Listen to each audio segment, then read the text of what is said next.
Woo.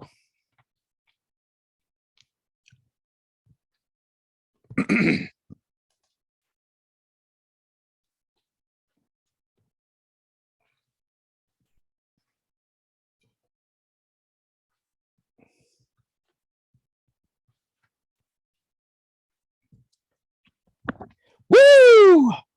We got a really, really big show tonight. A lot to get to. I'm jacked. I am absolutely jacked. We've got no red jersey. What in the hell? What in the hell? We're gonna get to that. It's black. There is a reason it's black, and I'm in mourning. Right. I'm in mourning. Would have won the title, guaranteed, if not for the morning. But anyway, we've got the playoffs to talk about. Playoffs. We've got a special guest on tonight, so we have been really efforting, hoping that he has take time out of the walkthrough to join in. We have our eye on the actual waiting room, and then of course we have Mort Kuiper. I suppose. Who the hell is Mort Kuiper? Who the hell is unfortunately, Mort will not be joining us live tonight. Oh. I don't know. We're going to take a bit of a reprieve from Kuiper after. You get a concussion playing hockey, or what the hell? Well, after that last episode that he was on, he clearly embarrassed himself, and he was, yeah. I mean, he was. But that's never stopped him before. No, embarrassing. That's kind of the deal, man. No, he kind of cross. You don't come on, when you are using fence posts to stand up before you go to hockey. Not on this show. Not now. Not ever. So we're gonna. A little bit. Now he has to come on. Well. I don't know. We'll see if he kind of dings his way in like my bed partner used to hear at fish camp as it went ding ding against the cast iron pan, duct tape against his asshole. Yep. Yeah. Well, you always got to have protection. But yeah, we've got a really big show, so we got to go ahead and get to it. All right. A lot going on. And I see you. I did not share this weekend because I wanted to kind of get your extemporaneous takes on some of this stuff. Ooh, off the hip. I mean, look at this. We're not going to get to it all. I'm afraid it's probably going to run 90 minutes, especially if we get the raggy. That's the most important time of the year. Well, and I think what's happening here is that people are going to be like at their relatives with their earbuds on. It's like, yep. Right on. They're traveling. See, yes, I'm going to listen to it was when we're traveling. That's when you're traveling, the hour 45 minutes, either way, this is an opportunity for you to pass the time quickly, listening to the show. Well, and I've got a guest coming from Mankato, which is 4.5 hours. And then we've got minimum. And then we've got Duluth. So father and son squad. The father-in-law will have an opportunity to learn, to absorb the knowledge, man. They are in fantasy, and so it sounds like my brother-in-law is in first place. So might effort him one day. I don't know, maybe when he's here. But anyway, here's the deal. Look at these big days. Something to point out here. Long overdue. Taylor, 58. Who said last week the number one running back in football? Who said? Oh, wait. I'm gonna humble brag a little bit. Well, I have known that for quite a while, but I just don't talk about it. And again, that's the reason for the blackness. Okay, because I don't want to address it. I don't want to deal with it. It makes me angry, hurt, sad, and frustrated. But anyway, he had 5 touchdowns, right? Or 6, 5. Yeah. 5. It was 5. They fed him the ball like just a beast. They did, and more on that particular game later. But you got Eckler doing the 43 burger, so 4 touchdowns there. Wow. on like 17 touches. So the dude is probably the most efficient Against right up the there with Steelers. right up there with Against the Steelers. Priest Holmes with his efficiency Yep. of touches. Now that's it for 30. I mean, here then we've got Mixon at 28, Chubb at 27, Swift 27, McCaffrey at 26, and Delvin at 24. So that really rounds out the top games, and 2 running backs at 30 plus. So Yeah, it was the regression to the mean. We talked about it last week about how low the scores were for fantasy players, and yesterday was a makeup, or last week was a makeup week. well, certainly in the scores. The scores were in the 140s, 160s. Here we go. Number 1 wideout, Justin Jefferson, 42 points. Only wideout in the 40s. Devontae at 35. Elijah Moore at 34. Top 3. Only 3 receivers in the 30s. So not bad, but not exactly, you know what I mean? So, yeah. What are the top 3 there? And then we got Mooney at 27. Deontay at 27. He had his best week of the year, first week after he was indeed drafted or traded to Skol. So Skol is now a contender for the title. Let's hold our horses. What the F was it? Well, hey, come on now. He's in the running. 85 points with those receivers he put up. So that's half his points. I know, but he's in the running. But let's not get crazy. We've got MVS at 26. And McLaurin at 25. So that kind of rounds out the receivers. Not really. It's nice to see McLaurin get up there. Heineke had a good day. Rodgers was chucking the ball to MVS all over the yard. So. Well, a big chunk of that came on one pathetic play. I mean, you probably think about 15 of those points came on that one big pass. So. Well, but let's look at his involvement in the game. Sure. No, I'm not disputing. I'm just saying that he had a monster play that. He did. The usage is what goes to future value, perhaps. But Elijah Moore, we're going to talk about him later because special outing at 34. I believe he was on your bench. Is that correct? Yep. Okay. Yep. Good. He was good. Biding time, but that won't happen in the future. I see. Okay. Herbert checking in at 44. Rodgers 42. Look at that. Justin and they've been underperforming, so that was a breakout for them after the underperforming. Was a beast. Yep. An absolute beast. He looked like a better version of Josh Allen, who is right now at present. So and the people lose sight of it because he's not the prototypical white guy quarterback. He and Josh Allen. Herbert ran all over the place against the Steelers. Oh my God. He was ripping off 30-yard chunk runs. Rampant. Not exaggerating. Chunk yards, chunk plays. Yep. Unknown part of his game that's not appreciated enough. Absolutely. Cuzbuzz checking in at 3rd here. He and Rodgers both had 385 yards, 345. Mea culpa.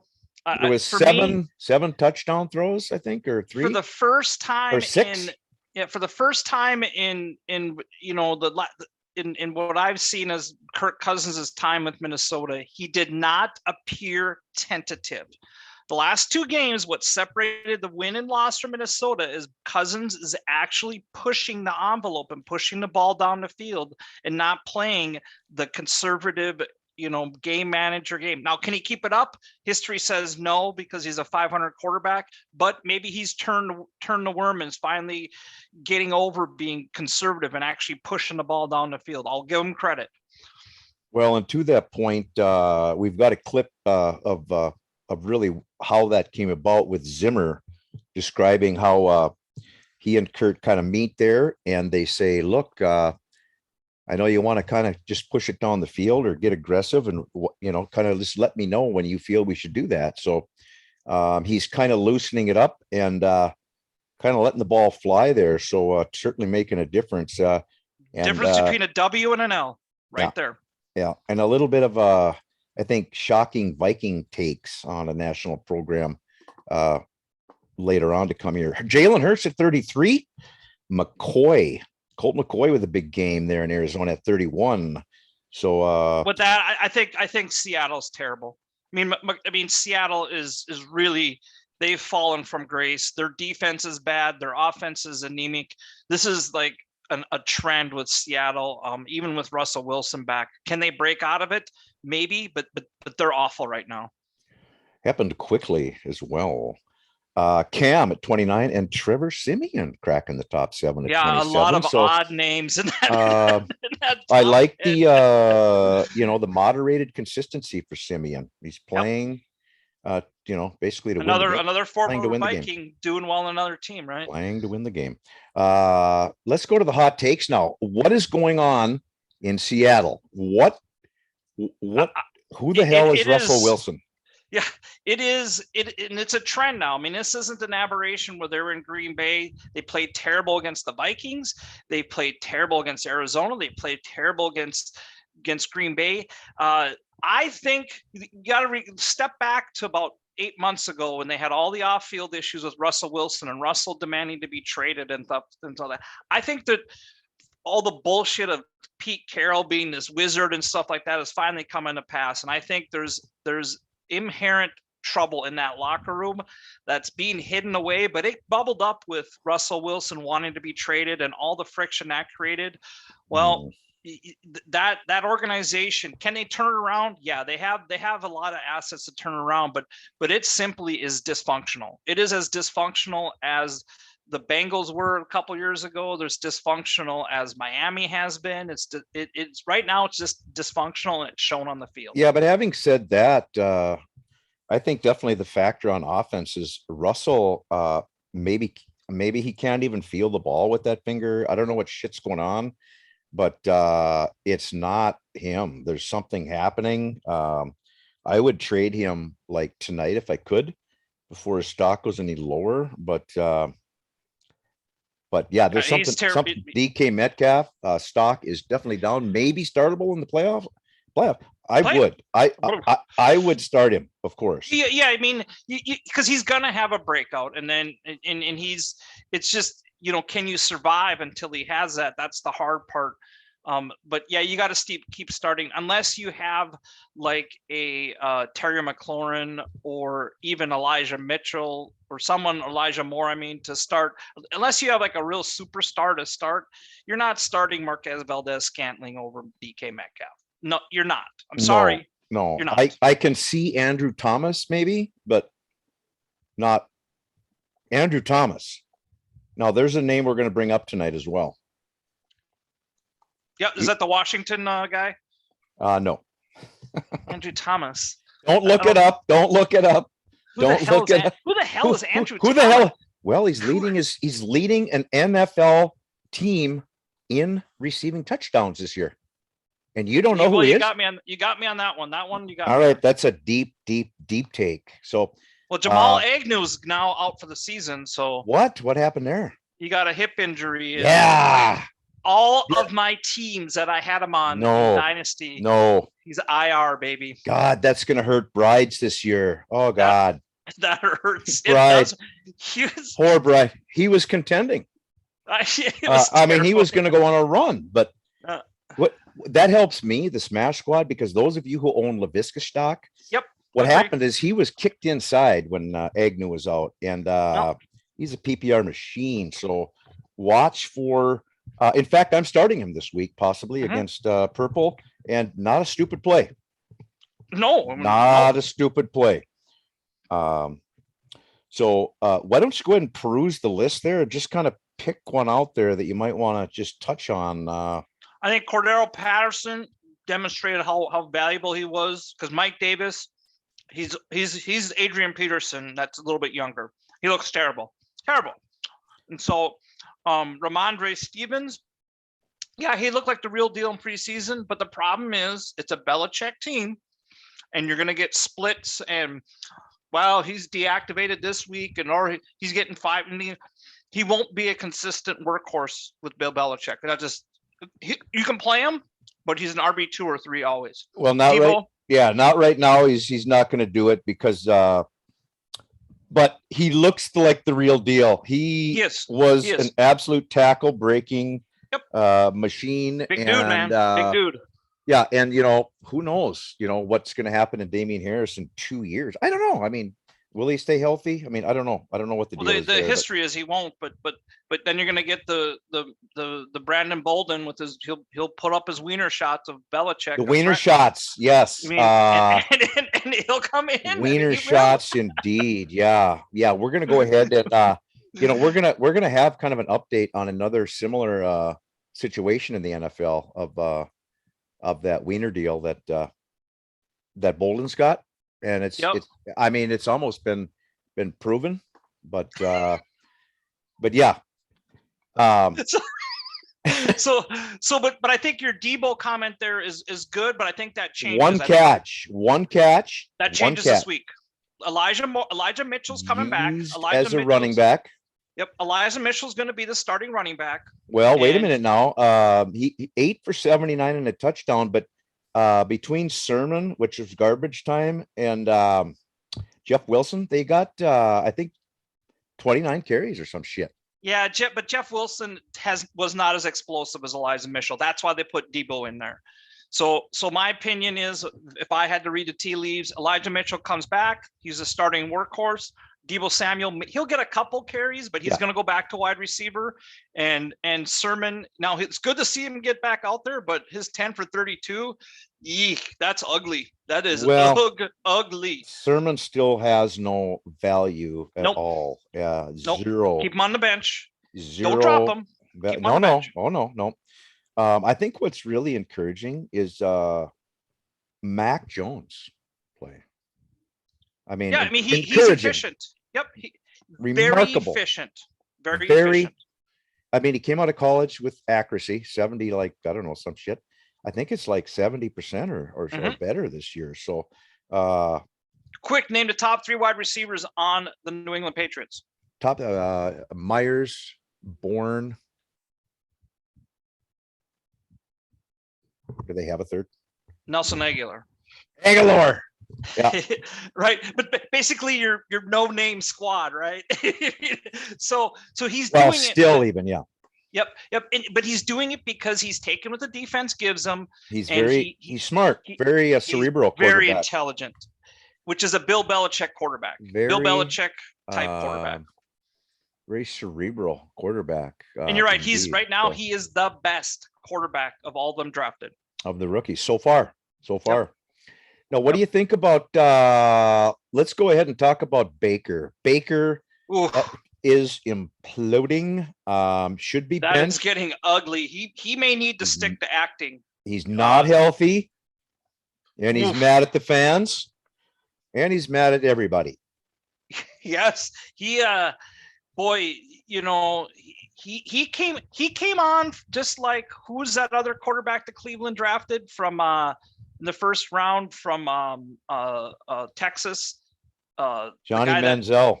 Johnny Manziel. Yeah, 2 great picks in the Cleveland franchise. I mean, Johnny Manziel, had that attitude, like, arrogant, condescending, and Baker Mayfield kind of had some of that, but it wasn't quite so prevalent. It's starting to shine through now. Well, people are getting angry.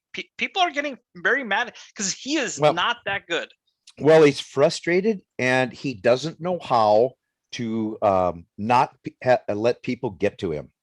Exactly. He lets people get to him. Instead, he goes and he claps back at the fans and acts like a petulant child. You do that in high school, maybe your sophomore, junior year in college, but not your senior year, and certainly not your 5th year in the NFL. Nope. So and here's the problem is Case Keenum will be starting on week 13. Mark it down. That team is really Mark it good. Down. Bottom line, Case Keenum will be the starter for at least a couple, if not more, games, because they're going to be winning more, playing better, and Baker will have a chance because he's not really healthy. You can see that. No. Here's getting the deal. When Jarvis Landry comes in and looks better at quarterback than Baker Mayfield on a trick play, that's scary. Yeah. You got Mooney up there, 16 targets. What scares me is 16 targets, 5 catches, a 31% catch rate. Now, what should terrify 5 for 121 and a touchdown for Mooney. The Mooney owner should be worried about the red rifle coming in.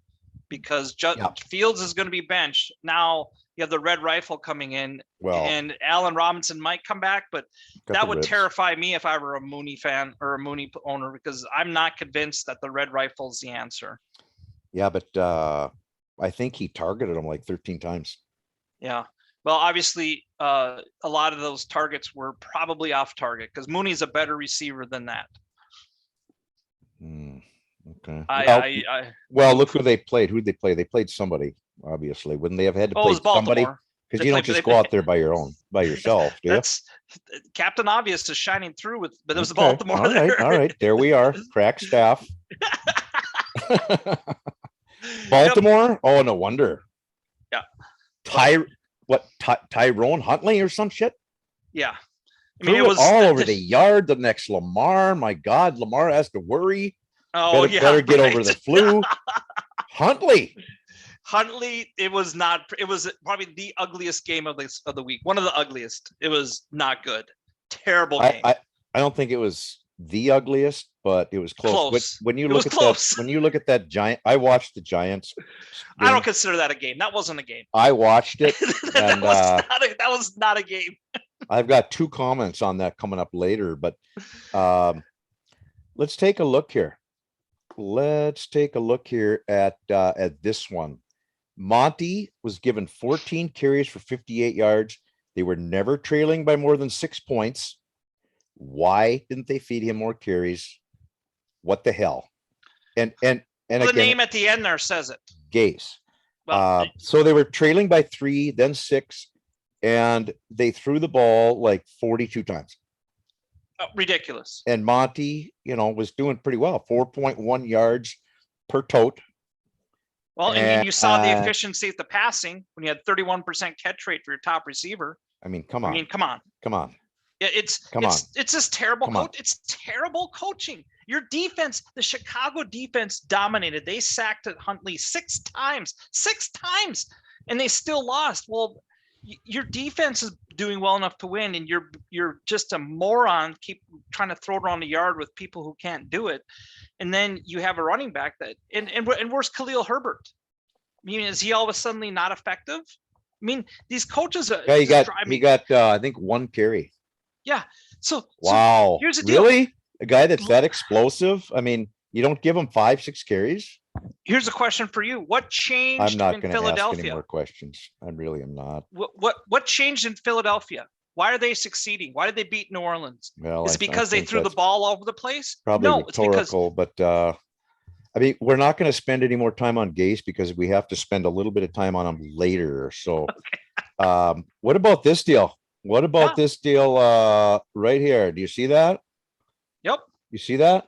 Hey, I get, for all the criticism I get him, that touchdown interception ratio, I didn't 20 to 2, no interceptions. But it also demonstrated conservativeness. No turnovers. But now you can't win by being conservative. You can't win by being conservative. So he ripped it loose. He ripped it loose the last 2 weeks, and that's the difference. Yeah, but his yards per attempt is probably, I would bet 7, and I bet his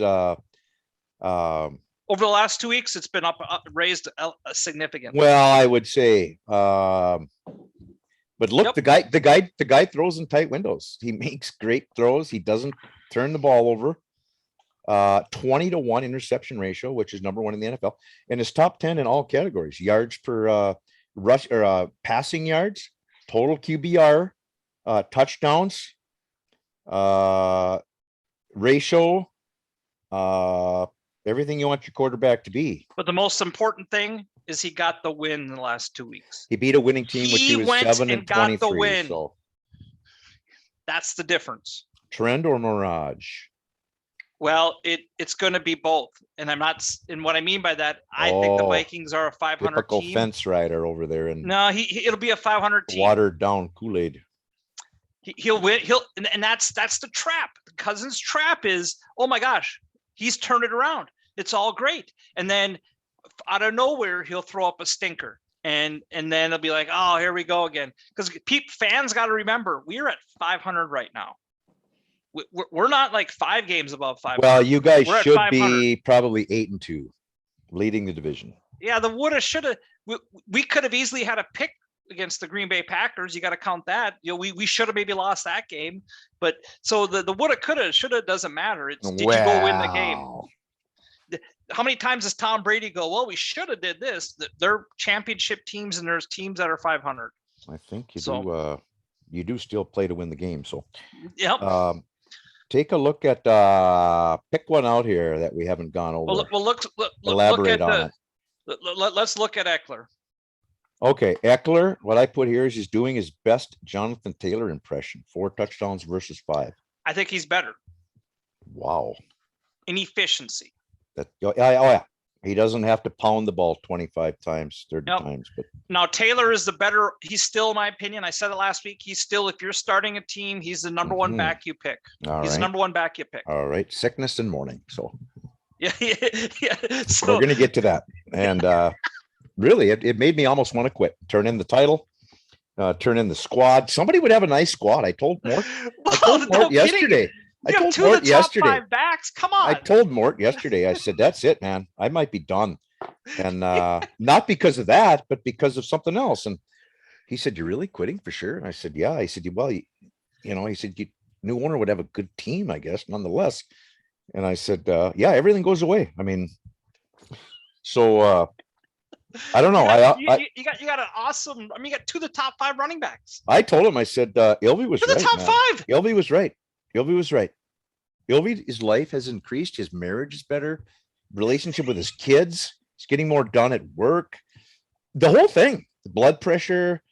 In fact, he went down like 3 clicks in glasses thickness once he because he usually had like I have Coke bottle bottoms, but his were like damn it, what the hell were they? I mean, quartz slabs or something. His eyesight improved. No, it did because he's not sitting there stat after stat. He knew every. So there's a lot of it all now. There's a lot of benefits. I didn't go on high blood pressure medication until a year ago. Okay, I thought it was the Vikings that did that. No, well, it was that, but the fantasy then came right in there. And if I was just a Chiefs fan only, and I like HGTV and shit, I would not be on them. Not be on them. There's a lot of no. I know what you're saying.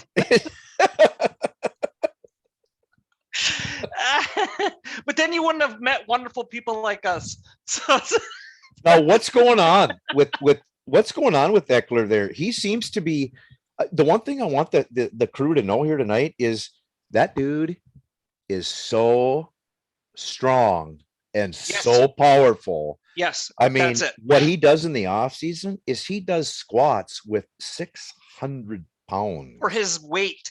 I think he's like 200. Yeah, 205. Yeah, 3 times his weight. And the other deal is he doesn't do just one. He does a couple. But he's an amazing human being. He's an amazing human being. What the one thing is his contact balance. The dude sinks, and his contact balance is crazy. He does not go down. It reminds me of Kamara. Kamara has the same thing. Yeah. Very very smooth runner, but they don't go down with the hip. Yeah, and the dude is low viscosity. He doesn't have a lot of career touches on him at 25. That's right. Whatever, but that's exactly right. Yeah. Yep. I want to kind of have you extemporaneous on this one. Big Ben is back. Why? No longer check down Chucky, and it seems like there's been a slight change there in Pittsburgh that makes me mad because the week after I trade Deontay, they have decided to open up the offense and push the ball downfield.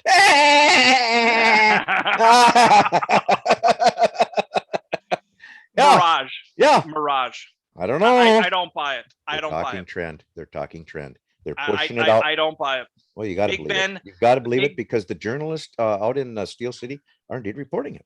They're reporting. Yeah, well, the journalists report a lot of things. No, I don't think they do. I don't think they do.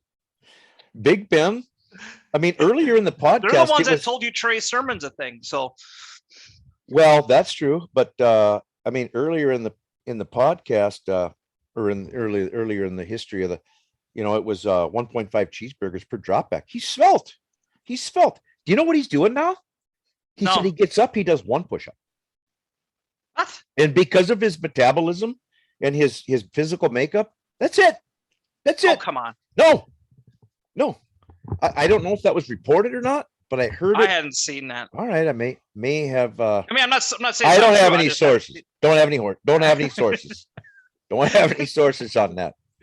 Not able to I just name think that names on that one. But I just think when the cold comes, and I don't care who you are, your old body. There's a reason Tom Brady's in Florida. There's a reason that all these quarterbacks go to warm places, because your old body can't take it. I think he is beat up. I don't care. One game does not make a trend, and I don't buy it for a second. he may be back in 2022. Hasn't ruled it out. Yeah, Do we have a Tom Brady light here? Does No. Big Ben go another no. 7, He 8 does not years? have the discipline. 10 Tom years? Brady has. Big Ben does not have the discipline. Discipline. He's not smart enough, and he doesn't have the discipline. I don't know, man. He seems No to, way. all right. I'm not a buyer on that. I'm a seller. Look at here. This one here, I've got Daniel Jones is a bust. Period. Question mark. He may be broken. He may be like Sam Darnold. I think he's taken so many hits that maybe just Jason Garrett firing will solve it. I'm not convinced.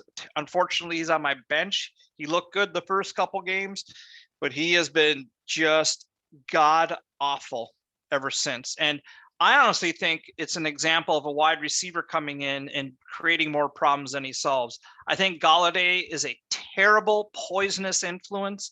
He reminds me of Odell Beckham, and I think he is hurting your organization. Just got a guarantee there, so of like 20 million or some shit. So or 40 million. Terrible signing, and has hurt Daniel Jones. I think that he's on the edge right now. I think he's Sam Darnold territory right now. Well, I say it's not using his strengths, right? It's coaching and whatnot. I don't know what they were doing, but I mean, he had 9 rushes for 95 yards. He had like 70 yards.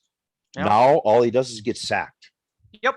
Right now he's accurate. Really, he can be. He needs to dink and dunk it down the field. Use his legs, right? Because there's really no create plays. He's an create athlete. Create plays.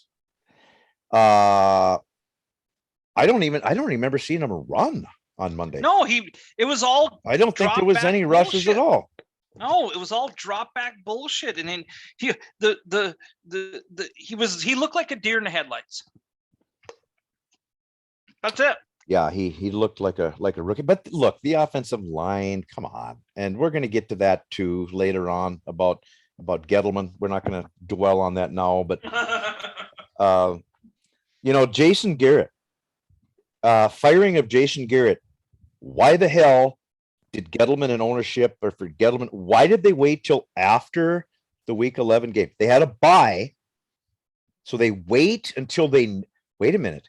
There's a chance that he may just metamorph into the non-worthless offensive play caller somehow over the bye week. What sense did it make? What sense did it make at all? It's a dysfunctional organization. We talk about dysfunctional organizations. That is one of them. The Giants are completely dysfunctional. Dysfunctional, bizarre decisions, makes no sense. Like delusional. It's just a dysfunction. And I'm shocked by how many of these teams are just completely dysfunctional. The Jaguars right now are probably not as dysfunctional as them, as shocking as that may seem. I don't think so. I don't think so. And I mean, it goes to ownership because they choose the GM, and it goes to the GM. And, exactly right. Touch on that. Guess what? Being a billionaire doesn't make you smart. Evidently not. And it's one of those Mara kids now running the show there. It's not Wellington. It's not. And that's the problem, is these kids never had to earn it. Wait a minute now. Is it a daughter? Maybe not. I think it's a son there. Yeah. But here we go with Garrett. 45 and I don't know why I have this. This is not, 45 and 61. I have that there. A coach who's better known for notoriously clapping his hands and patting other players on the ass than he is at making offensive adjustments in game. I mean, right? Right? It's like, why the fuck is he clap interception? Oh, right. Right. Come on. And then he likes the big offensive lineman, but he won't always, but I mean, he won't always just tap it. He squeezes. I have slowed it down and it's like this, and he looks away and he does a squeeze. You can see a Charmin moment there. And I don't, your observations are very, but the clapping, better known. Yeah. Try to make an offensive adjustment. No, God, we need to change that in the second half. What's he do? He comes out. They allowed 19 sacks just on the first drive. And what does he do? He comes in and drops back in the pocket again. He's not, oh, I don't know. Not dynamic. He's not dynamic. No. Oh God, that was perfect. Yep, absolutely right. Look at this one here. Yeah. Look at there. People said that Hurts couldn't play. Well, I think he was like the 8th quarterback taken. No. Here's 7th, the deal. maybe Philadelphia adjusted. Best QBR over the last month. Philadelphia adjusted. They stopped having Hurts drop back for 40 times a game, and they went to his strengths. They had Miles Sanders, Boston Scott, even Jordan Howard came back from the dead, and they've been running the ball like San Francisco 40 times a game and letting Jalen Hurts run the ball in for touchdowns. He had 3 rushing touchdowns. 3, count them. 3. 3, not 1, not 2, but 3. And they stopped throwing the ball 40 times a game with him being a pocket passer. Again, coaches got smart and were like, hey, why are we doing this with a great running quarterback and a great running back and tight ends, from one end to the other, and a great offensive line? How about we run the ball down their throat and ease up on our defense? I don't know. And turns out they win the game when they do that. I don't know what the answer to that is, but Jalen Hurts is breaking ankles. Yeah. That's what he does. He ran that one. I think what was it, a 50-yard touchdown or 40-yard touchdown? It was a long one. Yep. He hauled out of there, and it's like, whoop, nothing but air. And then he bumps it outside and makes a fool. He clearly was the best player on that play. Yep. Right? I mean, hands down. Wow. And he doesn't get lit up either when he runs. Mm-mm. He's not stupid. We talked about at the beginning. He's like Lamar Jackson. He doesn't take a big hit. Oh yeah. Very, very much so. Like, are you concerned at all that 25% of your points came from Devontae Adams this past week? Not really. I mean, Derek Carr had a terrible game. I had Elijah Moore, who's now going to be in the lineup on my bench, throw up a bunch of points. I got Elijah Mitchell back, so I'm going to have the Elijah squad. Basically the holy rollers, we can call them.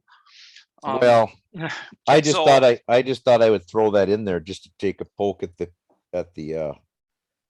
bear, because and then also this next one's for you too. Now wait a minute, it's those late round guys, those guys who get the opportunity. What's happening with Tyson Williams? I would love to know. Did he take up crocheting with his grandma? I mean, what is the new hobby that he's into? Is he building model airplanes, jigsaw puzzles, Etch-a-Sketch, Game Boy? He's doing something besides playing football, because you can't find him with the searchlight.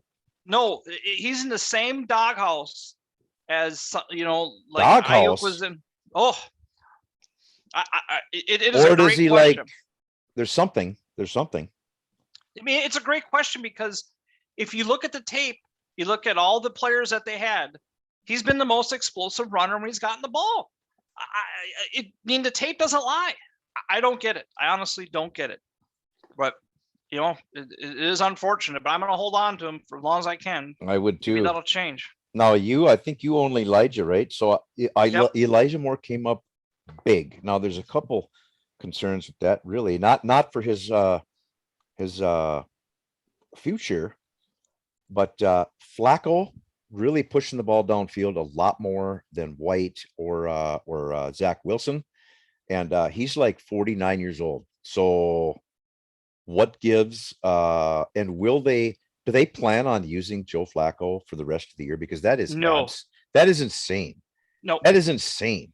Wait a minute. Let's not play this Mike White to see if he may have an inkling of trade value of any kind. Don't do that because you're the Jets. So Flacco at 43 plays the next 8 games. I mean, no, the rookie's coming back. Wilson's coming back. I think he starts in week 12. Are you serious? Yep.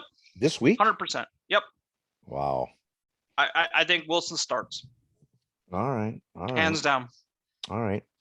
I think we touched on this. New Orleans is the top rush league in the NFL, surrendered 242 rushing yards to the Eagles. 242 rushing yards. Eagles offense finally played to their strength. That's what they do. They run. The Eagles. Yep. Hands down.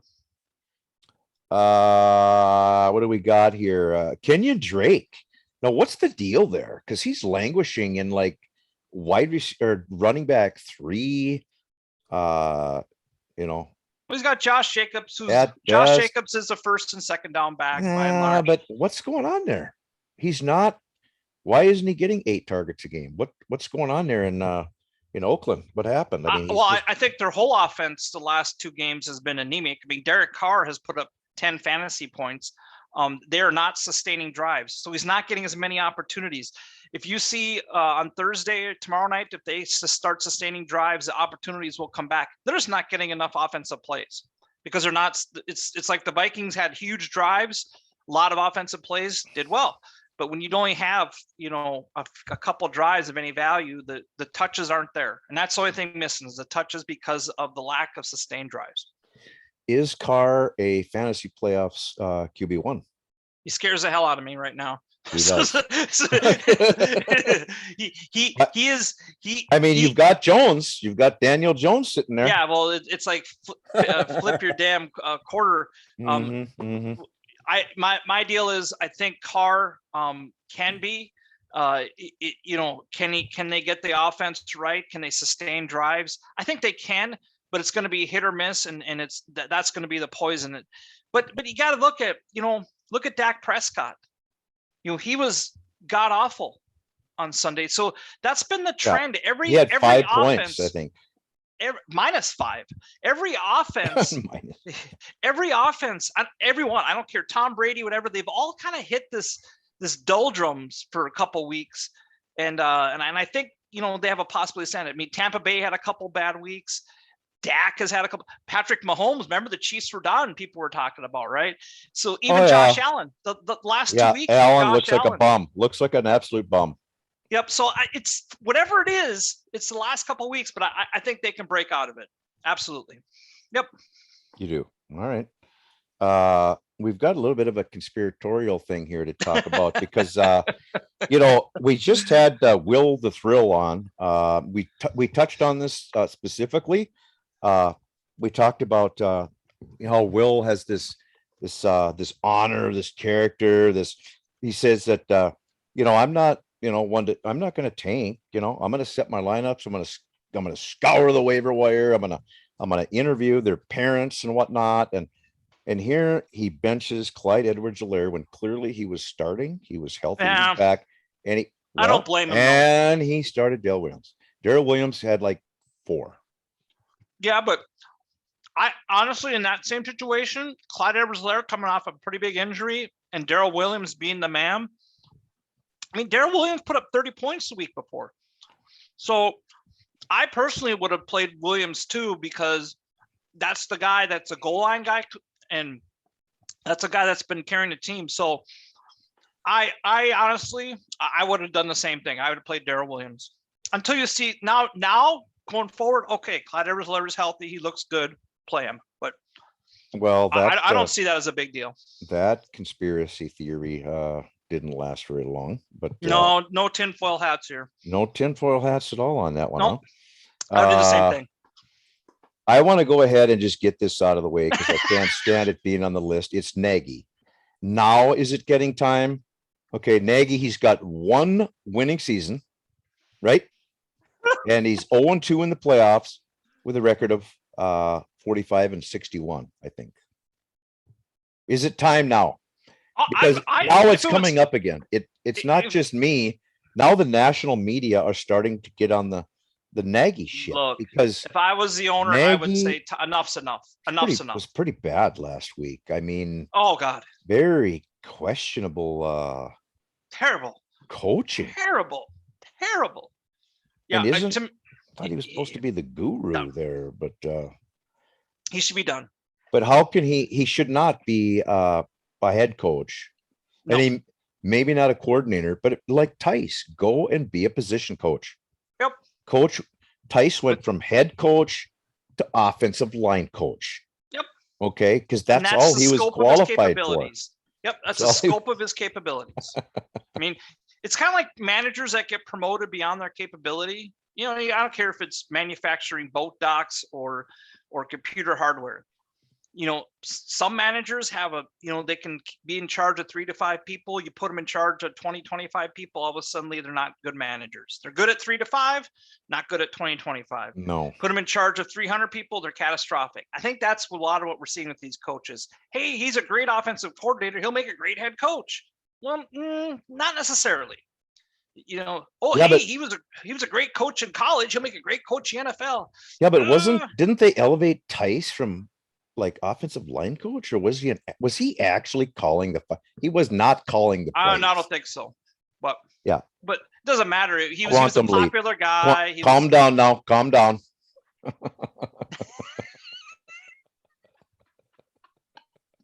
So I think he's beyond his capability. All right. We got choice of one of the two next subjects. Do you want to talk about Jason Garrett possible boingage, sighting, or the Mannings?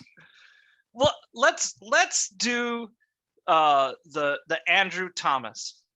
You want to talk about Andrew Thomas? Well, here we go. I'm intrigued now, guys. Hot waiver commodity. If you're listening to this, pull to the side of the road. Get your waiver claim in with 20% of that fab. I don't care if there's no rest area, if there's no exit. Pull over on the shoulder, put the blinkers on, and fab Andrew Thomas. Andrew Thomas. Now, Andrew Thomas has more touchdowns than Kadarius Toney and Kenny Galladay for one New York Giants squad. More receiving touchdowns, yet he's never been mentioned. I checked every media outlet, every show, every podcast, every report, Andrew Thomas. Every Google search never has his name been mentioned. But you're going to hear it here. You're going to hear those nuggets. You're going to hear those nuggets. The left tackle, Andrew Thomas. Oh. Yes, leading the Giants in touchdowns. You can't make it up. You got me. Wait a minute. Now, I remember who was it? There was an NFL team that brought in a player, and they petitioned the NFL to not have a position to him, but put him as OW, offensive weapon. They were declined on that, and let's see, who was that? Offensive weapon. Anyway, was it Percy Harvin? No, the Vikes didn't petition the league, but we can maybe effort that. But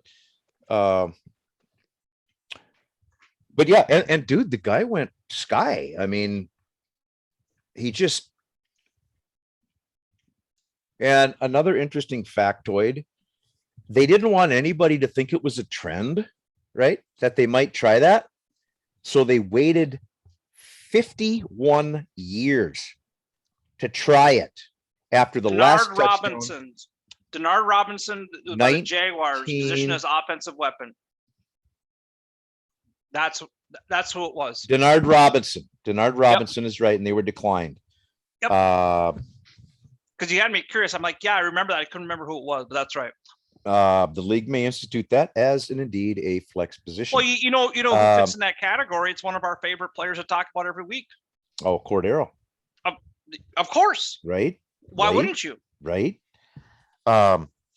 You're right. I did see the touchdown. It was a good touchdown. I got a good catch. Good But, catch. but again, they didn't want to give trends away, so they waited 51 years to try it again. This is the last time an offensive lineman caught a touchdown for the Giants was 1960. Now, Wow, great trivia. why I would didn't you know that. wait 51? Why? I mean, clearly it's the best play they have. It's the best play they have. No argument for me. Okay, now I you will got not argue that. now you got two choices: Jason Garrett, which includes Boingage, or the Mannings. Let's do Garrett. You want to get that out of the way? Yeah. All right. Now, I don't know if people know this or not, but when you're with the New York Giants and the last couple of years, if you lose play calling duties, how bad is that? How bad is that? If you're the coach of the Dallas Cowboys and they jerk the play calling responsibilities, you know what he did? You know what his response was? No. Notoriously clapping and touching asses of his players. That's what he grinned. It was the perma grin. Perma grin. You know, This man is losing. Perma grin. I forgot about Missed that. the field goal in overtime. Perma You know what he is? grin. You know, you just triggered it in my head. He's vanilla yogurt. Well, he's a patsy. He was a perfect patsy for. Yeah. That's why Jerry Jones kept him around. Because Well, wait a minute now. Wait a minute. he's a patsy. There's new information going around. Again, Garrett may have wiener on the Jones family. There may be a wiener. They reported it openly this past week. So there's another wiener deal. It's a wiener deal. Why would they keep him around for 9 years? 9 years. I mean, what has he got? Is Jerry? I can see it now. Jerry with like a suit coat and tie up on top, but then below he's just got a leather jock strap on or something, right? And one nut maybe off, maybe out. Why would you want that? Why would you want that? he tucked it in his sock. He tucked it. He's so old. He tucked it in his sock. That's got to be it. I know the Patsy. Jerry, what's that tucked in your sock? That's one of the goals. Oh, he just got off the driving range. Okay. Wait a minute, but there's hair coming through the sock. What do you? Is that your hairy legs, or is that just Joe Biden that has those that lets kids run his fingers through his legs? But geez, the curtains match the drapes. The leather, gray hair all over the place. G-string. There may even be a bear holio, an actual taint or something. There's something. Who else would it be? It could be his son too. Could be his son as well. You know, what are you going to do to protect your son? Steven, right? You know, family comes first. That's why he clapped. They're saying that's why he clapped after interceptions, after missed field goals. Because he knew. This isn't going away. Sexually harassed his players all the time. So this isn't going away. I mean, I saw on a tight end, he went for a frontal. The guy, number 82, the guy came off and he kind of cupped it. You can see the tight end. Lost my eye check. I'm going to a flip up. Like, no, you can see the tight end sound. It snaps to the left and looks at him quick and then looks straight ahead. And then he looked back again and grinned. So I don't know if he liked it, if he knew that it was on tape or what, but I don't know. It's weird. No, but that there's no Jason place Garrett for it in this league, really. He was the happy like some patsy. of the asses. I do. I like them. Yeah. Well, they're athletic. I'm the spoony guy. I like that thick-thighed bubble butt running back, you know, because it's like campfire music. Sleeping bag. And here's the deal. It's big bag. enough that there's no frying pan that's going to fully cover it. There's no way you get the largest. It would take a large air fryer, really, to cover. It would take a walk. One you would need it. You'd need a full walk. For each you have to have a big Indeed, walk. Indeed, a walk with the Gorilla Glue, because with the clenching, they could easily bust through it and have duct tape. So you're gonna, or flex tape. Flex day. You gotta have Swift Phil or Phil Swift. Phil Swift. Phil Swift. Hi, this is Phil Swift. And he comes in there with 2 naked ass cheeks and he tapes a walk. He has a big old walk. Yeehaw! God, I'm not going to talk about it anymore because I haven't turned up the thermostat at all, but I getting a little warm. Little warm. Getting a little warm. Getting a little warm. Now we got to tie that in with Jason Gettleman, okay? Because, or not, what is it, John Gettleman? Because he's got, again, 17 and 38. I thought it was Greg Gettleman. Am I incorrect? Greg Gettleman? Greg Gettleman. Jason. David Gettleman. David Gettleman. Yeah. You threw so many names at me there. Okay, Yeah, he's David got the Gettleman, draft. He's got Yep. the draft history.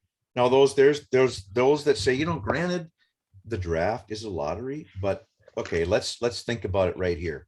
He took Saquon number 2 overall when they had myriad needs, and could have drafted what was his name? He's probably going to be a Hall of Fame offensive tackle at that spot. At that spot, he took Saquon. Why? Why did he do it? Because he's Gettleman. Yep. He's star-crossed. He's a gambler. He's a risk taker. He's a New York guy. He's a subway man. And again, and what he was hired. He brought in hired in the Ben McAdoo era. So he'd let McAdoo go. Then 2 years. Then he brought in Pat Shurmur. Let Shurmur go after 2 years, and then decided, God damn it, here's the missing link. It's Jason Garrett. It's Jason Garrett. So he brings the offensive lineman that they passed in up? Jason. Yeah, Quentin Williams. Quentin Nelson. Indianapolis Colts. But here's the deal. You know who else they passed up in that one? A guy by the name of Josh Allen.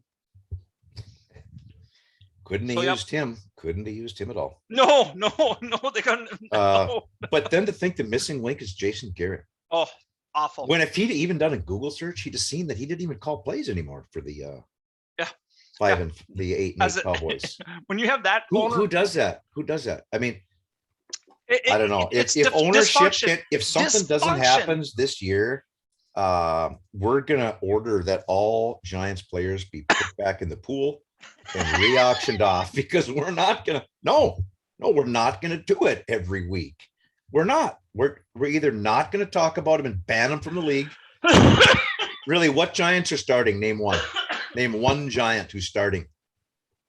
Well, it may be Daniel Jones, depending on how Carr does. So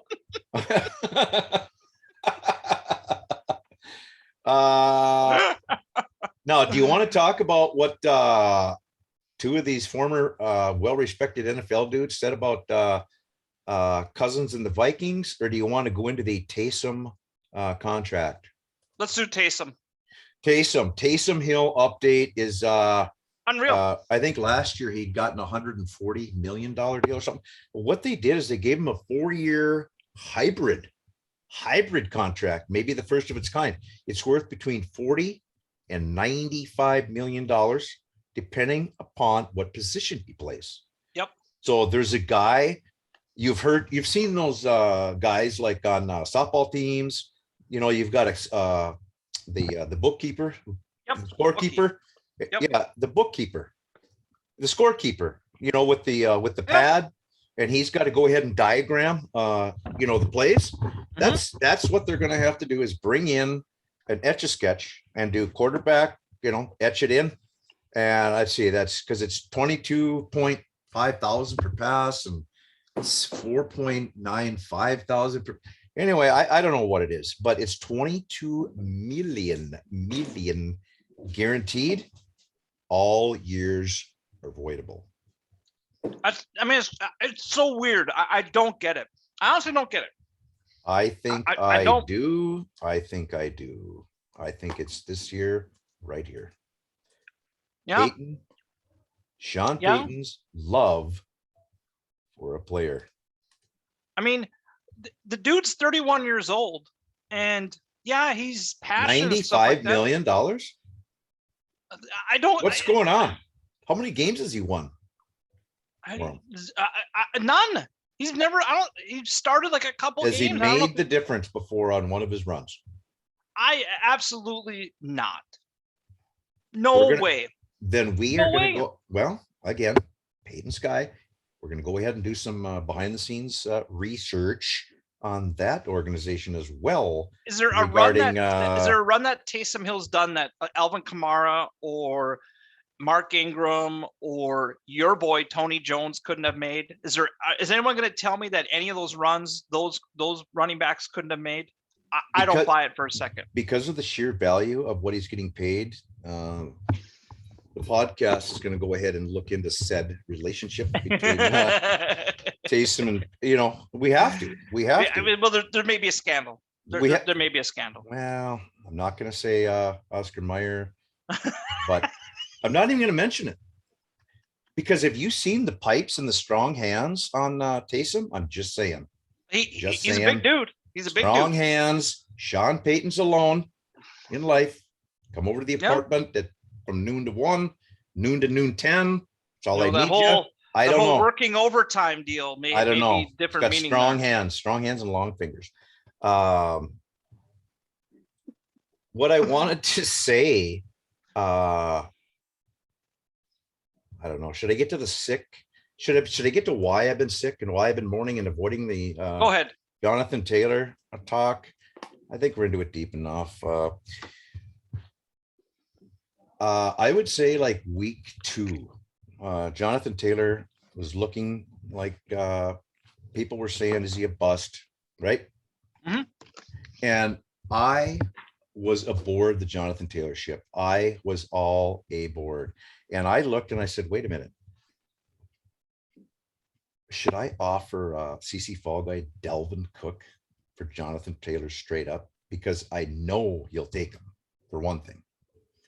And I would bet the house. That's again black and mourning. You know why? Because like, I don't know, 3-4 weeks later, because why? I tarried. And that's another reason that we're looking at a GM change here in the Smash Squad as well, because how many times have I thought about it?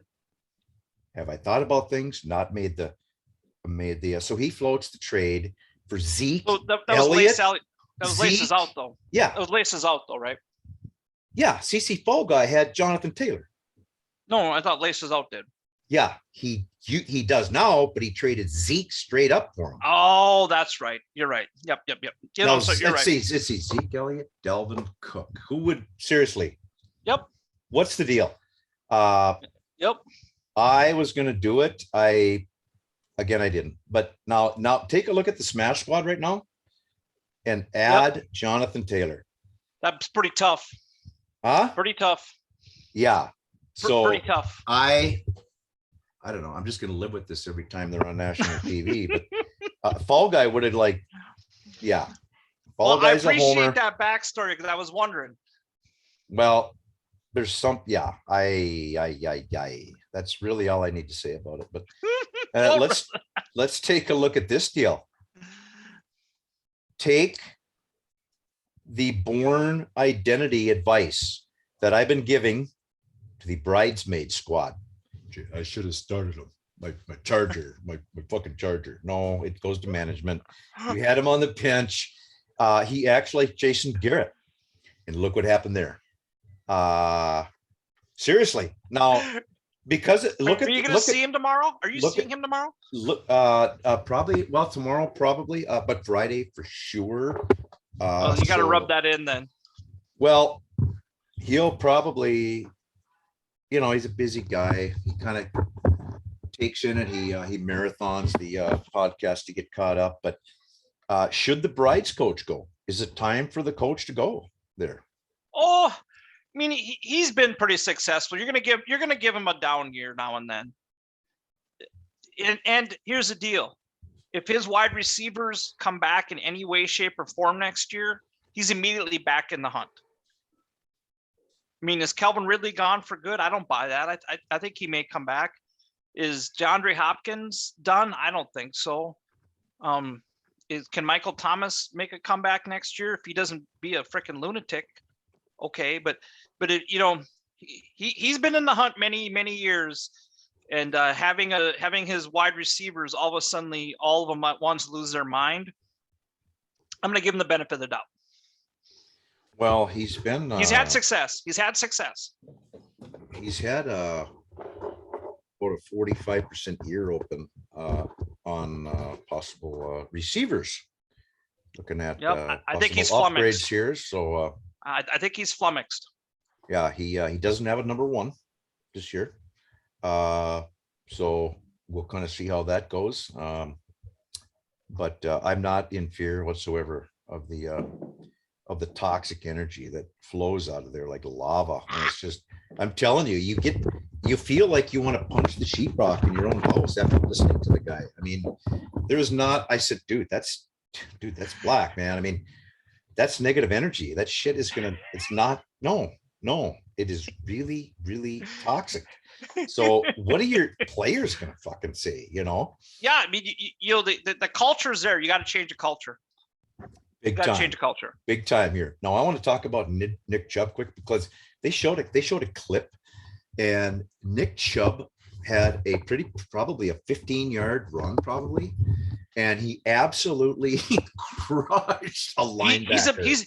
He absolutely best pure running back. Best pure running back. He is the linebacker. Animal. Love him. Love absolutely was thrown back to the turf the other direction after he laid the wood to that linebacker. I mean, Nick Chubb is a faster version of Jerome Bettis. Chubb is that's what he reminds me of. Chubb is Chubb, the dude. An awesome running back. Awesome running back. Yeah, I don't think there's he kind of compares with some of the great ones of all time in the traits that he has. I think and he has the speed. He has the top end speed. People lose sight of that. He's a huge guy and he can be the hammer, but he breaks away from defensive backs. He has the speed. I think he, with the talent that he has, I think that he could probably be compared with some top 5 all-time running backs. Really, absolutely. If you were to like break it down, but I mean, if you want to get crazy, go back to Jim Brown. That's who he really is closest to, in my opinion. Yeah, isn't that something? And no one could tell me different after watching him play last 4 years. Yeah, that's high praise for a young kid. I think he's 24 years old. So. Yep. Speaking about portending, Kuiper, I do have him on tape. We may even play it. Just Win is just done. He's good done. For Just Win, baby. So good for Just Win. That's the Kuiper take. Then Just Win goes out and scores the highest point in the league. Good for Just Win. Would have pummeled the Crazy Horse squad. Pummeled by 30 some points, if not more. And, good job for Just Win. I love that. And without Derrick Henry, he's really going to have time cobbling up another win. So he's not out of it. He's not out of it. Well, you know what that does tell you? It really justifies every time we say, who the hell is Mort Kuiper? Who the hell is Mort Kuiper? That's a reason why we're mandated to put that disclaimer on before his segment, because it may end up making you pissed off or otherwise, chafed. I mean, it's not good. It's really not. I mean, that's so classic when it's almost as bad as Michael Irvin sticking a fork in the Chiefs on television. Yeah. He was on NFL. Yeah. The Chiefs are done. The Chiefs are done. In the next 2 weeks, they just go and roll everyone else. So yeah, they just classic. Absolute. You can't. I like Michael Irvin. I think he brings a little flair. Some people don't. Some people can't stand it, but I like him. I like what he brings. I like the energy that he brings to the character. He's a good character. I like the energy that he brings to the show. I don't really like the mini afro deal. I'm not sure he's growing his hair out for some reason. I don't know. It looks weird. I think it looks weird. It does look weird. Look weird. Totally. Well, let's talk about Brady. 73 straight wins. It's one more than Kirk Cousins. 73 straight wins with a second half lead. Well, we talked about it. Only Kirk Cousins has less with 72. Does Straight wins. Does with the Tom second Brady half. ever question throwing the ball and going for the jugular? Does Tom Brady ever try not to win? No, he's always going for the jugular. Always going for the jugular. Always, always, always. I wonder if we're gonna do some research and see how many straight wins Kirk has had with the second half lead. If it's like what his streak. I don't think it's anywhere near close. Could it be like 6? I would say maybe 7. Okay. I give him 7. All right. 1 with Washington, probably, or 2. No. We did Thomas. What about this? The Mannings. Now, the reason I put that there is, I'm laying here in bed. I'm looking at that game and I'm like, wait a minute now, you got Mannings. And I'm going to try that because I thought before, I'm like, really? I am so sick of Nationwide is on their side. What else does he do? What else is there? Well, there are others. There are others. Is it the Allstate? Allstate. Or something like that. Well, no, that's Homey and Rogers. Oh, that's right. That's right. State Farm. State Farm. Yeah. Allstate. It could be Allstate. I think no, it's Nationwide. Nationwide is on. No, I got that one. He does Allstate as well. I thought there was an Allstate commercial. Manning's Allstate. I gotta look this one. Now you got me on it. I was caught off guard, nonetheless, I thought I had enough, but I'm gonna have to say I didn't hate it. It's I didn't hate it. You're right. It's Nationwide. It's the only one is Nationwide. I didn't hate it. No, it's look. They've got first a good time shtick. I tuned in. They've got a good shtick going, man. They do well together. It is good. It's a refreshing, different. It's good. I think they do well. Well, they had top shelf guests this past week. They had Bill Parcells, Condoleezza Rice. They had different. They had a black dude on. I think he was probably. It's Kevin Hart. I think it's Kevin Hart, wasn't it? Well, who was the guy that said, "Well, you might." It was a comedian. You might be this great, but you still got cut. But I think it was Kevin Hart. You still got cut. Comedian. I don't think. Did they have two? Did they have a black athlete on? Well, I thought they had Kevin Hart on, who kind of mocked them. Yeah. All right. That's what I remember. Maybe that was the one. But the whole it's different. It's not the same old, nonsensical BS talk. It's actually pretty interesting. Well, the only thing I would say is that I encourage each of you, those who watch it, those who just want to tune in and just watch maybe a quarter or whatever, but the sheer misshapenness and ugliness of Eli's mouth and his smile, focus on that. It's like a jack-o'-lantern. I can't stop looking at it. And watch when he's silent and they're waiting for play to start and develop. He has this gaping, misshapen jack-o'-lantern like mouth.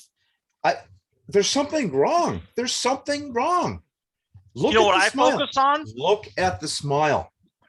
You know what I focus on? I focus on Peyton Manning's huge forehead. Well, his monstrosity of a forehead. It looks it reminds me of like a sperm whale.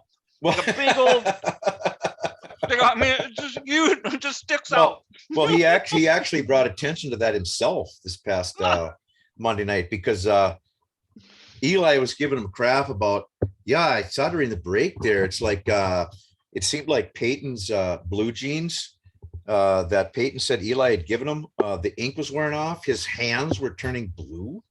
And so they gave him something to wipe his hands off with. And he said, they were powdering you again. Did you have just like a portable, like a mobile follow you around even when we're not on the show? It's just to powder yourself. And he says, well, I do have a lot of forehead. So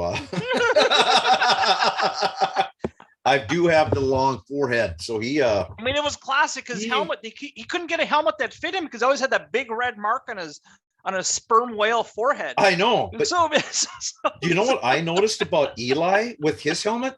It always looked like it was too it was too big. Yeah, he had too big of a helmet. It was something. It like, God damn it! Is that like got a 4-inch extra padding inside? He looked like Wasn't like it? Wasn't it?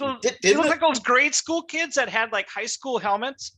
So the grade schoolers, wear the high school helmets, so they look like it's like way too big for them. Well, I mean, didn't it look odd though? Seriously? I mean, was it just me? I'm like, Oh.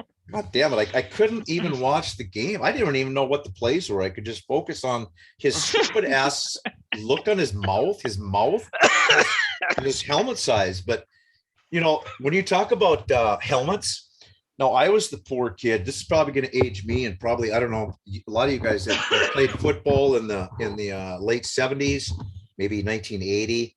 I think maybe then they were phased out because it was just from trying to get rid of the sheer embarrassment and the really humiliation of those small kids like me who had a small head, very small head. I mean, very thin. Still, I've got a 2-year-old whose head is the same size as mine. And, but that's the reason I always have these headaches, because everything is jammed so tight in there. But I played like 7th grade football, right? And 8th grade. Let's go and it's equipment issue day. Got the pads, got the cleats, got the jersey. Time for the helmet fitting. Let's try this. I'm like, try this and like, try this. Nothing's going to work.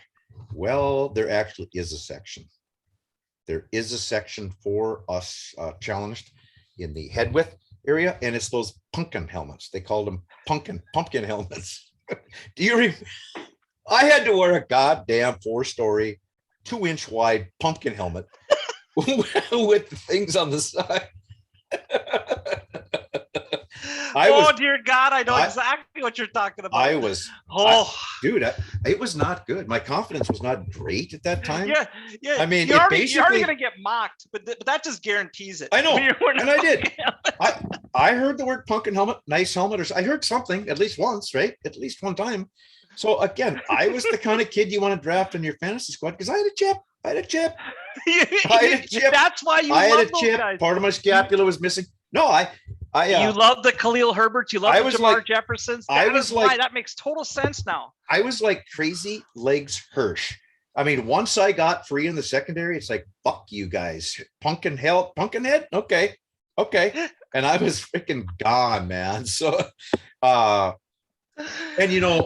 now it makes sense. You take the chip on your shoulder, guys, just for that reason. You relate to them.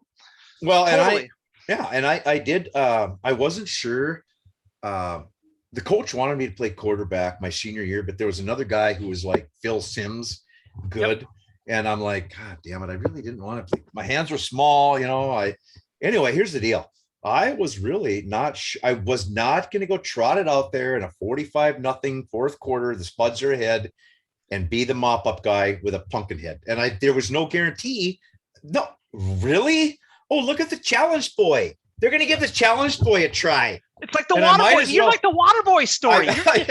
You're like you could have been the hero. Like the water boy comes in and just crushes people, right? I might have. You could have been the water boy. Mama says it's a devil. I might as well run out there with my legs flailing and my hands, up at my elbows and kind of done that run. You know what this means, Greg? I don't know. You know what this means? It means you need to change your. I stayed at the lake on reporting day, and I was with a member of the opposite sex. Here's what you need to do. You are required now to change your team name to the Pumpkinheads. The Pumpkinheads. Your team name from now on needs to be the Pumpkinheads. Smash a lantern. Something. Oh yes. Smashing pumpkins. Smashing Pumpkinhead. Smashing Pumpkinhead. That's it. Smashing Pumpkinhead. I'm going to go ahead and post a picture of what those pumpkin heads are. Smashing pumpkin heads. That is genius. You've got to be 50 to even know what that means, though. Right? Well, I'm 47 soon. You remember yeah. I remember all that. I mean, I remember big old fat 5'1", 300-pound Al Gravel, and all I did was the equipment guy, an adult.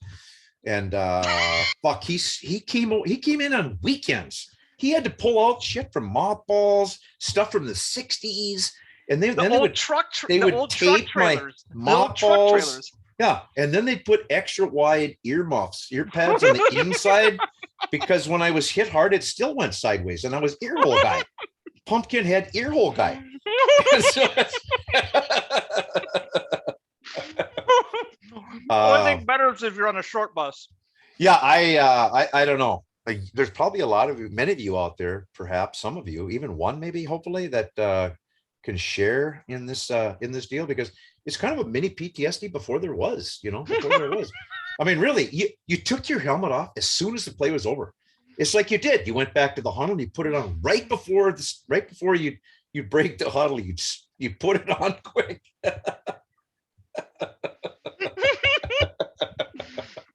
Your name is now set. You got to set it. That is Smashing fantastic. Pumpkin. Smashing heads. pumpkin head. That's what it is. And I'm going to change my logo too. After 26 years, I'm going to change my logo. But that's sheer genius. I think the logo has weathered well, don't you think? The Smash, Smash Mouth. I can't make that up, but well, I think we have done pretty well with our logos. It's all been pretty good. Yeah, it's all good stuff. I just want to say this: the Smash Squad scored 148 points, with his wide receivers scoring a total of 10 points total as of Sunday. 10 points between two wideouts. As of Sunday, put up 148. So, there's something to be said there about the Smash Squad and his ability to put up points. The potential's there.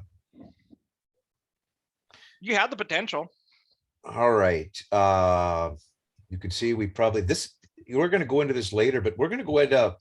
I think next week, what we're going to do is we're going to go ahead and overview each team in grade outs. We're going to probably spend 15 minutes on grade outs, because people want to know, how am I doing? We'll see what the grades are, see what, if you have any rebuts on that, but, and this isn't necessarily a power ranking. League. It's overall. It's overall grade out. Grade out. Draft capital value, that type of stuff. Grade out. Throw some of that in there as well. But on the quick takes here, MVS 10 targets against the ferocious Viking rush. Yeah, aberration. It'll go down to 2 this week. What about this? Van Jefferson. Now, Van Jefferson, probably with OG Bay there. Wide receiver 3 or 4. Could be a 3 this weekend. Yep. Especially this weekend. Wide receiver 3 or 4. Especially I think the Rams are going to try and justify their signing of OBJ, so Van Jefferson's going to take a back seat. I would probably roll craps on that. But what about Jeffrey Wilson if Elijah Moore's out? It would mean if Elijah Moore's out. Or not Elijah Moore, but Elijah Mitchell. Oh, do you start Jeff Wilson for DJ Moore? That was really the deal. So, no, Elijah Mitchell's coming back. And Elijah Mitchell, put Jeff Wilson on your bench. Elijah Mitchell's back. Elijah Moore, one of the hottest names right now, hottest wide receivers in the NFL. He's on the starting lineup. Clearly could see. I like the kid. I didn't have a chance to get him this year. That was a whole part of the trade and everything else like that. So I snatched him. You traded for him? Yeah, I got him and I got traded for the pick, I think. Oh, you did? So, okay. Yeah. All right. I snatched him. Now, here's a little deal for Crazy Horse. Adam Troutman is not a non-starter right now. I'm going to give Crazy Horse this advice, because if he doesn't take it, he's going to lose. And it's way outside the box. 0% people would start him, but I'm going to start him. And unfortunately, you can't do that when he's on IR. He just went on IR. Troutman did. Like tonight. Yep, it was Troutman moves to IR, breaking news kind of type stuff. He's out 4 to 6 weeks with a knee injury, so he just got put on IR. All right. Pat Firemoth. Now, I think he's a start. Bridesmaids has to start the kid. I mean, He And really Eric does. Ebron just got put on IR too. Eric He Ebron's out. really, yeah, Yep. I would not take him out of the lineup myself. Yep. Firemoth an every week start. We got to skim right along because this is probably going to be closer to a 2-hour show, I think. Perfect. Absolutely perfect. But anyway, see, I told what the hell is going on here? We've got a lot of Someone waiting. let's see here. Is somebody waiting? Let's check this out once here. Someone pinging your phone. Nope, that indeed was a false alarm. But what we're going to go ahead and do is we need to quick get through the injuries quick. We usually lead with that, but we're going to go ahead and get to those now. They're not really like a bunch of them. Fields, ribs, I heard ankle. I mean, out for Thanksgiving. So, I mean, kind of hurting right now. Adam Gase done. I mean, they're not playing Dalton because, well, I have a better chance to. No, he's hurt. He's hurt. Jarvis Landry, knee to be determined. Michael Carter. He's out. Michael Carter out with an ankle. It hurts Trent. Indefinitely out. He can't afford that. But like I said, And Trent's after a blow next up. year. Yep, had a blow up week. CeeDee Lamb concussion. Mort says he may not be available. I think he plays. I think he plays too. I think he's trending in a direction. And problem is, how effective is he? I think Amari Cooper is really the lifeblood of that passing offense. It's clear. I think, Cooper's the lifeblood. They need to get him back. He's the one. CeeDee's not the one yet. So nope. They gotta effort him back for week 13. Murray is out with an ankle, likely back. Yep. And they played well a little bit without him, but I think that helps your Christian Kirk. Helps the Kirk. I started him last week. But they're on bye this week, so they got a bye week this week. He'll be back in the next week. Absolutely. Kamara out. That's Alvin Kamara out. Mark Ingram out. So your Tony Jones, huh? Tony Jones will get the rock. I don't think Ingram's going to play, is he? He's questionable right now. Well, he sure as hell isn't going to get 25 carries. No, Tony Jones. If Tony Jones is healthy enough to play, Tony Jones.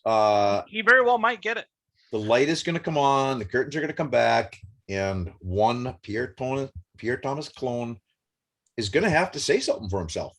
We better step up. The Smash Squad is even perhaps entertaining that, or perhaps one Dontrell Hilliard, the new number one in Tennessee. Great pickup. 10 targets, 8 catches, runs again. Chippity chip, because he was undrafted. I saw he had a pumpkin helmet. He was wearing a pumpkin helmet. He was. He does the McNichols role, but don't just assume that he's going to totally go away when Jeremy McNichols comes back. Who did the Titans just cut? My God, did you see McNichols? Who did the Titans just cut? They just cut Adrian Peterson. There you go. That tells you everything you need to know. Deontay Foreman, right? Come on, didn't catch the ball. Who was more electric? Hilliard is the man. That was a great pickup. He may even be starting. Starting this week. So that's how thin my squad is. Elijah Mitchell, finger surgery, right? I think he starts. You think he starts? Okay. Yeah, you'll see him in my starting lineup. D-Hop, questionable. That's about a 50-50. That's about a 50-50. Hollywood was out. I think Hollywood comes back. I think it was a late addition. I think that's good for Bateman owners to have Hollywood come back. I do. I agree. I mean, it's going to open Bateman's a different wide receiver. Yep. We've got Amari out, COVID, for on Thursday. Look for him to come back in week 13 with a vengeance. Amari Cooper's gonna hang 30 points in week 13 because he does play well late. Antonio Gibson Antonio Brown, ankle. But here's what's more important: still demanding that he did not have a fake COVID card made. And there's He's forensics. he There's can't help forensic. himself. He can't. Well, I trust him. Shit, Antonio Brown. When has he ever steps outside the chalk lines? Really, really, really, really. Just your steady Eddie normal guy. Right? It's like these politicians that say is if I just repeat it, enough, they're gonna believe it. They're sheep. They're sheep. So what is the unbelievable? Chef? Unbelievable. Is the chef trying to make a name for himself by saying that? I mean, is he looking for some superstardom by saying that? I don't get it. I honestly don't get it. Honestly, I really don't get it. I don't get it. Look, we've been into this podcast quite a while, and hopefully people will still have stayed tuned, or maybe they've skipped ahead. But we're going to go ahead and do a cameo moment right now. So we're going to go ahead, and I think we're efforting Cam Newton. All right, now let's go ahead and look at this playoff break. Playoffs. Playoffs. Let's look at this. Not any secret there, I don't think. Crazy Horse Skol laces out half Chubb purple and smash with 3 teams coming out of the one division, with each of the other 3 division owners really taking the reins there. Out of the playoffs, Just Win Baby, CC Fall Guy, Ragnar, Boomers Nation, Meat, and Bridesmaids in that order. Currently has Crazy Horse seated number 1, Skol seated number 2 for some reason, laces out 3. Always going to win his division. Half Chubb 4, purple 5, and smash at 6. So I need to go ahead and move up 1 spot there, I believe, in order to help those seedings out. So crucial, critical. Smash has 2 division games left. Crazy week. Well, we've said for the past several weeks that everyone in our division is going to make the playoffs. We did. And it's playing out that way. Could it change? Possibly. But right now the trajectory is, and Skol's going to try and make a run at it with the trades and the moves. He's built some depth now, and he has some possibilities. So, I think it's going to be Crazy Horse's league to lose. It's basically who's playing for second. Well, he's got as much as 600 more points than disparity between he and some franchises in total scoring. Yep. And he scored 1,700. So, I mean, that's like 50% more or some shit. But anybody going to make it here? Just Win, CC Fall Guy? I think the top 6 are the top 6 that you have there. I think, we talk a little bit about CC Fall Guy, who, could they jockey, and that may be it. But it's going to be, that would be the only thing that would change.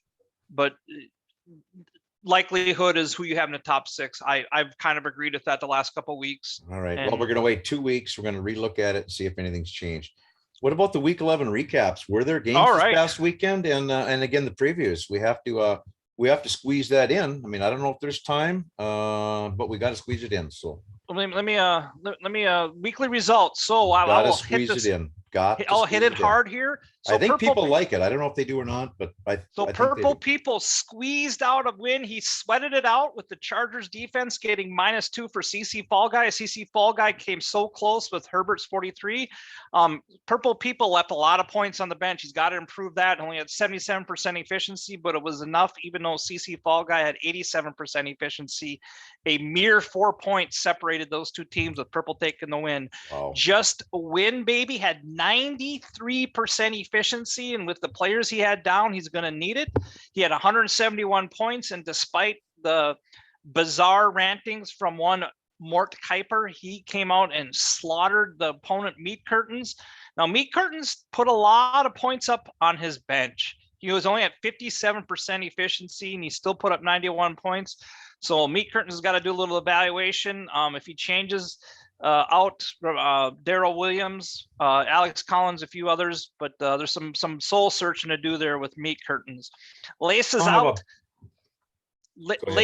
Out had 85% efficiency. That gave him 142 points. He'd beat almost everyone else in the league except for Skol.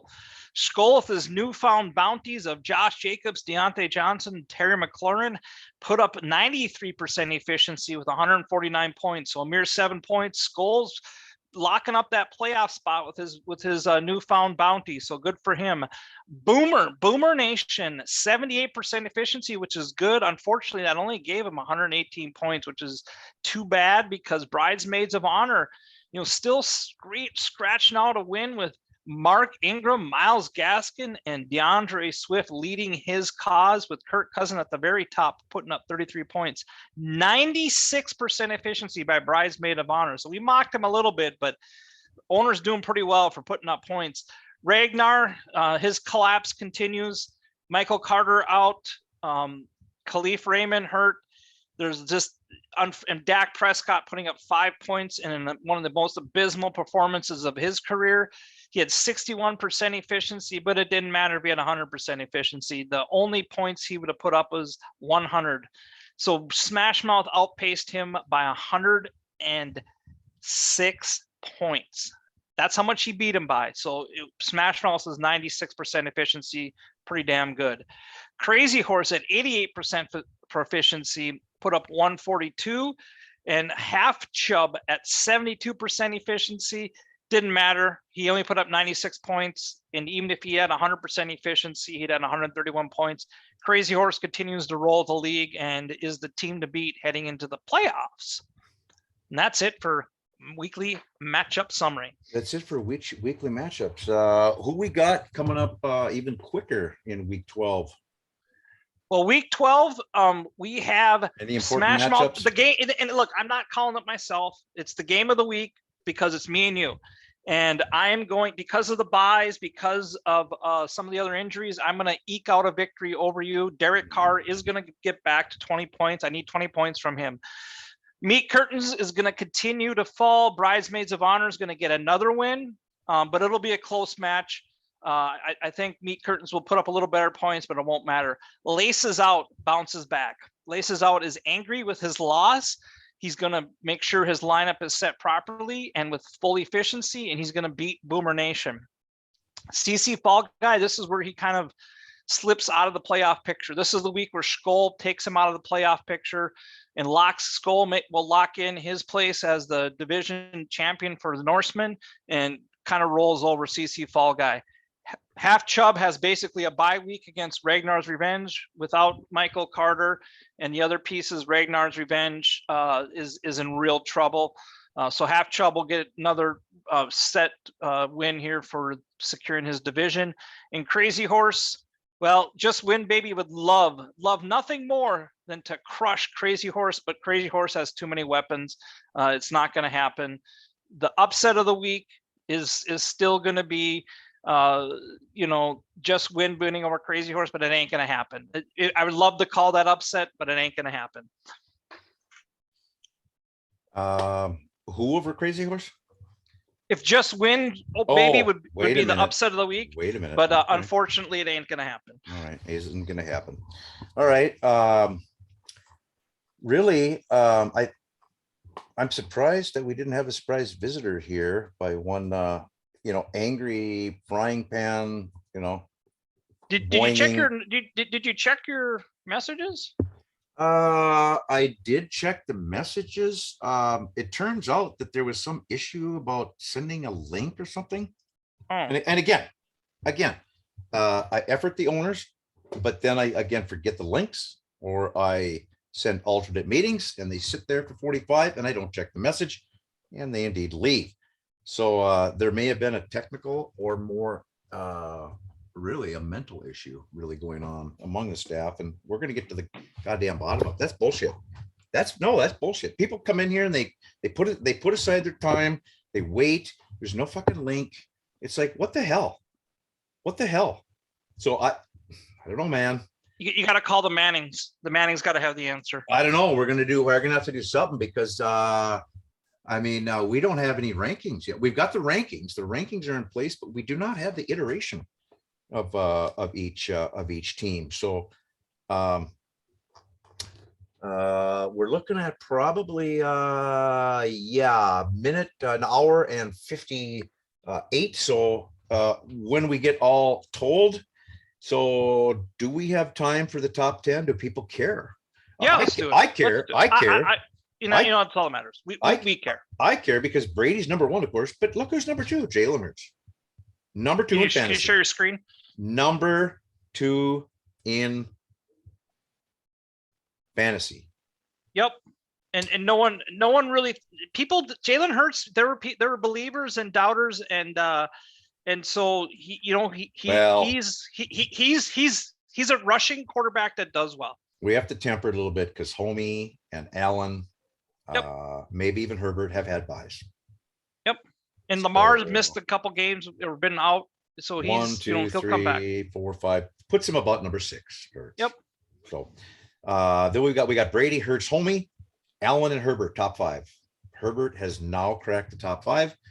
He was just outside the 10, I think 4 weeks ago. And then we've got Stafford, Lamar, Buzz hanging tight at 8, Juicy A-Raj at 9, Derek Carr coming in at 10. Yeah, but Derek Carr's been on a downward slide. So coming in on that, Lamar, I think probably no surprise. Well, let's go to the running backs. Number 2 is Eckler. Yep.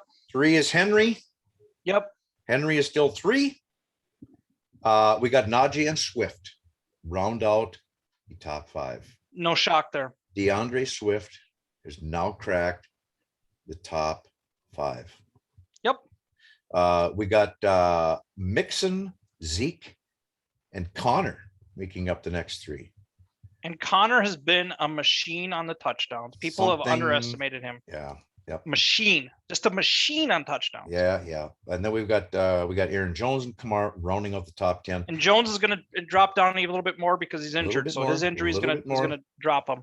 Kamara, he may stay at 10, but Delvin Cook has been coming on with some steam. You know what's most shocking about that list? Steamrollers. So you know what's most shocking about that list is how many of those running backs have missed at least 1 or more weeks and are still in the top 10.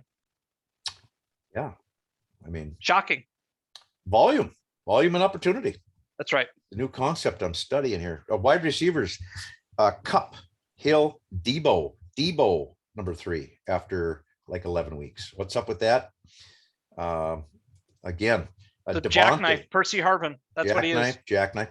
Devontae, number 4, and Jefferson rounds out the top 5. We said it last week. Jefferson's going to climb, and he belongs. Godwin did not. Evans did not.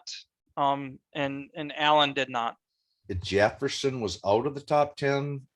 He was at 10. Now he's at 5. It's going to be tough to crack the top. He'll finish top 5. He'll be in that 5 category. We're going to have to Jamar Chase at 6, the rookie at 6, Godwin holding up our W1 numbers at 7, and Evans at 8, 7 and 8 for Brady.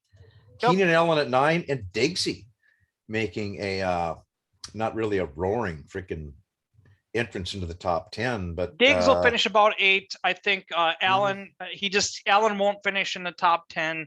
Godwin and Evans will be around that 9, 10 area too. I think Evans will probably be out of that. Yep. Hard to say. Yep.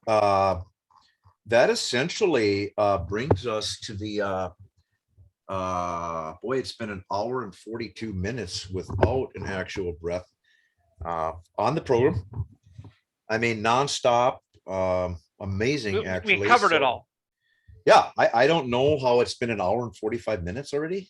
We look at the teams at the bottom there, some of their players and whatnot, their overall strength. We're going to talk about. Yeah, we're going to do that next week because we're on a full 2-hour show right now. Yeah, it'll be 2 hours. It'll be the longest show of note. So great job. Tune in and tune in off, and sorry. We give you a little Thanksgiving treat. I don't control when the guests go into the waiting room either. I mean, why did he start with Cam leading in the fucking wait? I don't control. I mean, yeah, could you call in at 7? I mean, there you go. I have no pull on the guests whatsoever. Hey, So there is no fine in the league. So, but we did come up with one big substantive change. We are now going to see the Smashing Pumpkins helmets. yes, the Smashing Pumpkinheads. Were they Pumpkinheads? I thought they were Pumpkinheads. Or were they pumpkin? Were they The pumpkin? Smashing Pumpkin helmets. Pumpkin helmets, yeah. Smashing Pumpkinheads. Anyway, It's great. It's great. yeah, it sounds like the crack staff for next week has a really good chance of efforting Joe Judge of one New York Giants franchise. Certainly want to tune in for that. It's a short interview. There was not much to say, but I think you're not going to want to miss that one for sure. I don't know what else to say, but great show. Have a great Thanksgiving. Have a great Thanksgiving. A lot of people are having venison instead of turkey, but not me, of course. So that's how that works out. I don't know if there's any real big, I mean, what else is there to really cover? It was a big week for stuff. Enjoy listening while you're driving. Enjoy listening while driving, and we're going to go ahead and stop that share.